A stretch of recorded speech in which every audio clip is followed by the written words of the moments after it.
समाचार टाइम 24 और मैं हूं आपके साथ दीप्ति अग्निहोत्री। आपका स्वागत है हमारे खास प्रोग्राम प्राइम टाइम में। पूर्वी दिल्ली के गीता कॉलोनी इलाके में क्रिकेट और गुल्ली डंडा खेलने के दौरान दो गुटों में झगड़ा हो गया, जिससे कि 4 लड़कों ने देवेंद्र नामक लड़के को चाकू मार दिया, जिसे गंभीर हालत में जीटीवी अस्पताल में भर्ती कराया गया। पूर्वी दिल्ली के गीता कॉलोनी इलाके के राधा स्वामी पार्क में रोज की तरह बुधवार शाम को छोटे छोटे बच्चे से लेकर बड़े बड़े लड़के क्रिकेट और गिल्ली डंडा खेल रहे थे। तभी विनोद नाम का लड़का अपने दोस्त के साथ पार्क में गिल्ली डंडा खेल रहा था। वहीं पार्क में 4 लड़के क्रिकेट खेल रहे थे, जिस दौरान अचानक से चिराग को गिल्ली लग गई, जिसे लेकर विनोद और चिराग और उसके दोस्त दीपक, दीपांशु और मोनू के बीच कहासुनी हो गई, जिसके बाद चारों ने विनोद की जमकर पिटाई कर दी। खेल के दौरान कहासुनी इतनी बढ़ गई कि चिराग ने अपने दोस्त के साथ मिलकर विनोद के पेट में चाकू घोंप दिया और फरार हो गया, जिसके बाद खून से लथपथ विनोद को पास के क्लिनिक पर ले गए, जहां पर उसकी हालत नाजुक बनी हुई है। दिल्ली में किसी तरह छोटी छोटी बातों को लेकर युवाओं का खून उबल जाता है। इसका जीता जागता उदाहरण गीता कॉलोनी को इस वारदात से पता चलता है, जहां जरा सी बात पर लोग जान लेने को आतुर हो जाते हैं। हाल ही में सकरपुर इलाके में भी खेल के दौरान आकाश नाम के लड़के की चाकू से गोदकर हत्या कर दी गई।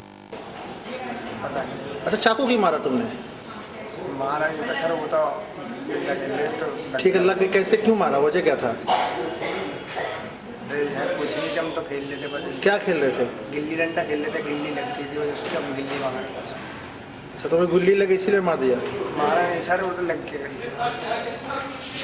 सरकार के नोटबंदी के फैसले के बाद लोगों को कैश की समस्या से जूझना पड़ रहा है। घंटों लाइन में लगने के बावजूद भी लोगों को कैश नहीं मिल पा रहा है।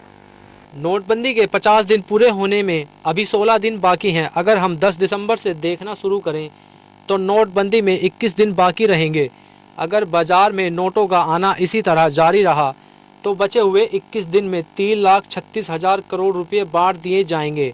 अब तक 10 दिसंबर तक बांटे गए 4,61,000 करोड़ और 10 दिसंबर से 31 दिसंबर के बीच बांटे जाने वाले 3,36,000 करोड़ को मिला दिया जाए तो कुल राशि 7,97,000 करोड़ हो जाएगी।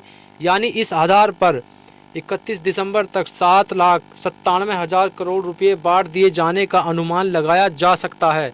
हालांकि ये स्थिति तब है जब 2000 के नए नोट ज़्यादा छपे हैं और 500 के नोट कम। हाल ही के दिनों में 500 के नोट की छपाई बढ़ी है, यानी कम पैसे मार्केट में आएंगे और टारगेट पूरा करने में ज़्यादा वक्त लग सकता है। कांग्रेस उपाध्यक्ष राहुल गांधी ने पीएम मोदी पर एक बड़ा आरोप लगाया है। राहुल गांधी ने कहा है कि पीएम मोदी को लेकर भ्रष्टाचार की उनके पास निजी जानकारी है, इसीलिए पीएम मोदी उनसे घबराए हुए हैं और सरकार चर्चा करने से डर रही है। कांग्रेस उपाध्यक्ष ने कहा, मेरे पास प्रधानमंत्री के निजी भ्रष्टाचार की जानकारी है, हमें इसे संसद में रखना चाहते हैं, हमें रोका जा रहा है। मोदी ने लाखों लोगों को बर्बाद किया है, संसद में बोलना हमारा अधिकार है। 1 महीने से पूरा ऑपोजिशन, सब पार्टी लोकसभा में चर्चा करनी चाहती है। यहां पे हर पार्टी के रिप्रेजेंटेटिव्स बैठे हुए हैं। सरकार और प्रधानमंत्री नहीं चाहते कि हम लोकसभा में, पार्लियामेंट में अपनी बात रखें। प्रधानमंत्री जी पर्सनली डरते हैं। प्रधानमंत्री घबराए हुए हैं क्योंकि मेरे पास इंफॉर्मेशन है जिससे उनका पूरा गुब्बारा फटेगा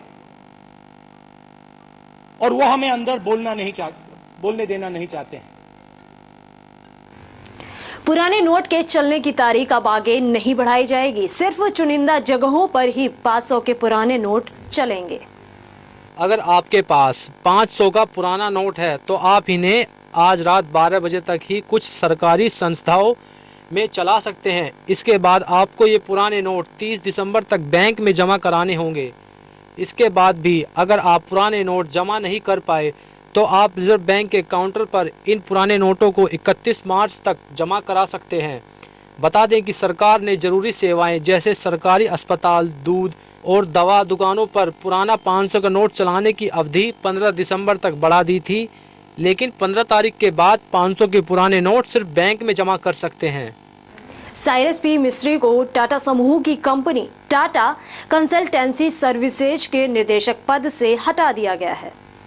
कंपनी की असाधारण आम सभा EGM में मौजूद 93.11% शेयर धारकों ने मिस्त्री को हटाए जाने के पक्ष में मतदान किया। मिस्त्री को हटाने के टाटा सन्स के एक विशेष प्रस्ताव पर विचार करने के लिए बुलाई गई EGM में TCM के 197.04 करोड़ शेयर में से 170.95 करोड़ शेयर रखने वाले शेयर धारकों ने उन्हें हटाने के पक्ष में मतदान किया।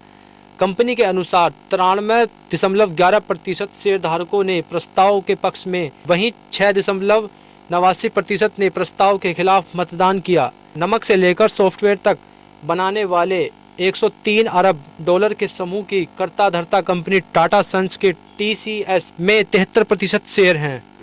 अब वक्त तो चला है छोटे से ब्रेक का। ब्रेक के बाद भी खबरों का सिलसिला जारी है। देखते रहिए समाचार टाइम 24। बढ़ती उम्र के बच्चों को लगने वाली चोट